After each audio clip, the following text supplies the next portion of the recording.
Hi everyone, welcome to my channel. This is Dalise. You may know me as Stamprgrl. I am here for one of our episodes for our brand new series called BreezyFall Series. This is a quick and easy steps for sewing on cards. And I'm going to be using KCC 20, Kendra's Card Challenge number 20, sketch number 3. And I'm actually pretty good at following this sketch in this card, so let's get together. By the way, products are hashtag 1900s crafty stash. This paper is from Sassafras. If you know, you know. It is like seriously 1900s. The die cut for the cake, it is a C6 die cut. Love this set. Like, if you can get your hands on this set, it is one of my favorites. It has two different cake pedestals, and it has like almost infinite amounts of how you can make different cakes. It is so cute. The candles are flipping adorable. Look at that. I'm like, seriously, this set is fantastic. Fantastic. It's all about cake decorating. And by the way, this card is for the National Hubs on IG. Our theme is cake decoration. So how can that be more perfect? Let's get started. And during this video, I am going to speed up everything that is not sewing related. I'm going to take, I'm hoping to leave it at regular speed so I can walk you through, so I can show you how quick and easy it is to sew on your cards, okay? You can do this. Let's start it. Like we mentioned, we are doing sketch number 3. This is my card base, my card panel, and then all the pieces that we're just following the cutting guide to make this card. I am seriously following this pretty close to the T. Other than I rotated the main panel, but I use a pretty similar shape. So that's why I'm not calling this a twist, because it's really not a twist. But I could have done the shape horizontal, but I felt that it looked better in going straight up. I can't even remember the word. But we're going to put this together. This is, again, like I mentioned, hashtag 1900s crafty stash. This is Sassafras paper. I have had this paper for ages. And I am so excited to get to use it because I love Sassafras. This was one of the companies that then when they closed, I was so sad. They had this, I don't know how to explain it. The look was always like very 1970s. Like you see here in the shapes, like 1960s, 1970s, retro. But the colors were not what they were using in the 70s. So it was this nice mix of shapes and colors and unexpected, but everything was so soft and delicate. And that was what really won me over. Because you guys know me. I'm usually I'm the neon pink, neon green, like neon everything. I'm neon colors and bright colors. That's what I go for. So, okay, here is the sewing. If you only learn one thing in this video is always put your needle first before you start. Put your needle manually first and then go down. In this case, I wanted to trap that thread underneath. You see how there's a line of thread? I wanted to trap it, and the way I do that is I put the thread to the side, and it's gonna the feet is gonna feed it through, so that way it's trapped in there and it's not gonna come off. Okay, now to change it, bring your needle up and then manually put your needle down again. Always put your needle down first and then start sewing. Okay. If you do this, I promise you, it's going to be easy, okay? You're not going to get that many, like, gunks or getting your needle all twisted and a mess in the bottom. Because this is going to help your thread just go through it easily, okay? So you have the bottom is your bobbin, okay? And the bobbing is usually the number one cause of problems. It's going to be your bobbin, okay? Right here. See, I'm trying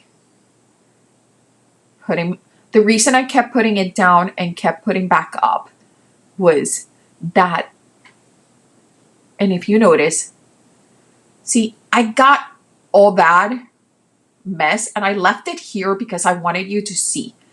It's because two things. So my machine has an issue where I was moving from zigzag to straight stitch, and it doesn't really get it when I change from a zigzag to a straight stitch or from a straight stitch to a zigzag, okay? It just doesn't recognize it. It recognizes it in the middle of sewing, okay?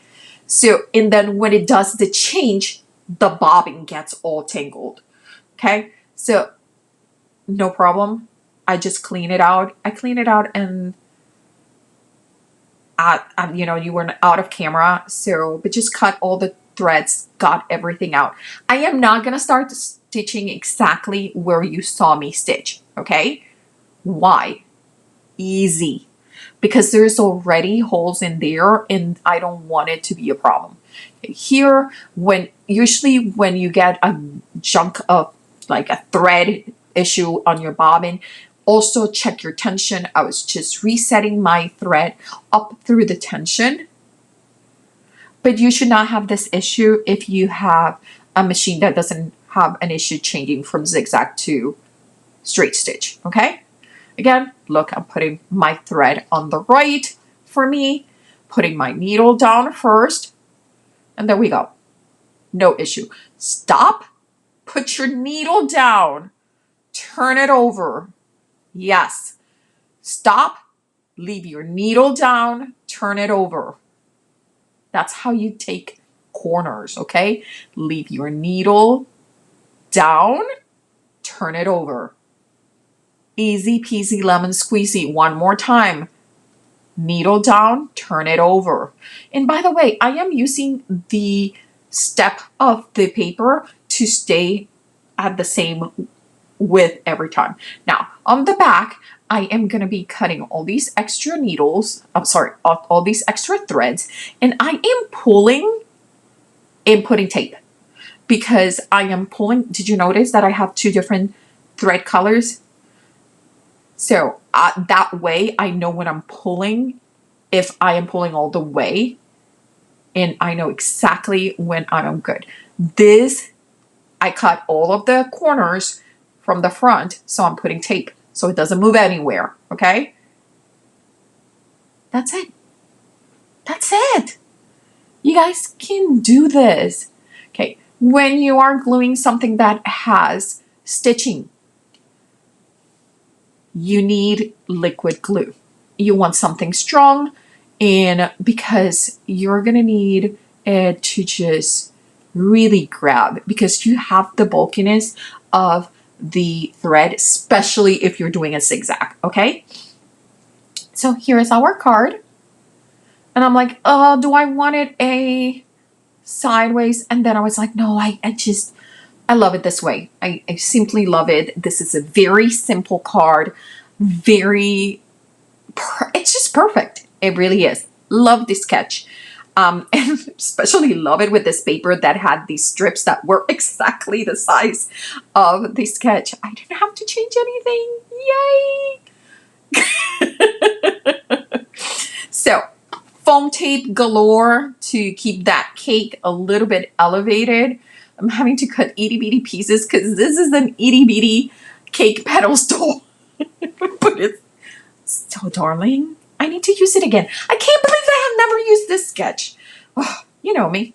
Well, again, I really hope that you guys decide to give sewing a try. If you have any questions regarding sewing, you have any problems, just let me know, okay? Leave me a message. If you want to see more sewing and step-by-step, let me know too in the comments, okay? If you like my content, if you like my videos, like, subscribe, hit that notification bell. Ding, ding, ding, ding. I really hope that you join me and become part of this fabulous family of friends. I tell my husband, oh, my friends are trapped inside of my computer. Become one of my friends that are trapped in the computer. Follow me and let me know that you're watching. Oh, I'm using this Aaron Lee Creates font sentiment. It's gorgeous. And I thought, let's party with just the right message. I am using this foam in the bottom just because I am using just the block and not my stamp positioner. This foam makes my stamping be perfect every single time, so I don't need to restamp. I'm using Memento ink in Dandelion and Memento ink in, what is that, pink? But I'm not quite sure if that was pink or not. But it is a pink color. I can't remember. It's called pink. Perfect. You see, that's what I mean. It's perfect.